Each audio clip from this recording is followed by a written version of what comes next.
所以你唔好怪呢班學生，佢哋係肯日以過夜，好似佢講啊喺嗰個戰場，喺嗰個唔係戰場，喺條街嗰度瞓，你估好過癮咩？叫你瞓一晚啊都唔掂啦。咁但係我哋都要係點去和諧地去做啊？你睇一睇 ，this is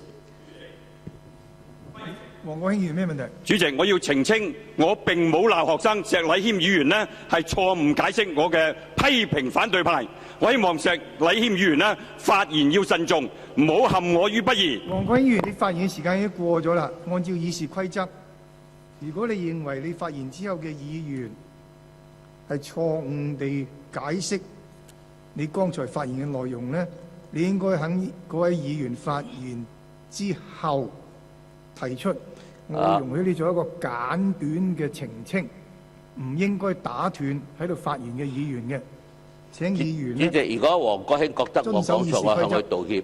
我只係話佢講翻説話咧，我想解釋嗰啲學生點去睇而家點解會咁多人出街，我哋就話緊我哋就係冇咗呢個機會去解釋俾佢聽。我哋係應該，我哋做議員嘅就解釋俾佢聽，基本法人大常委嗰個831係冇得變嘅。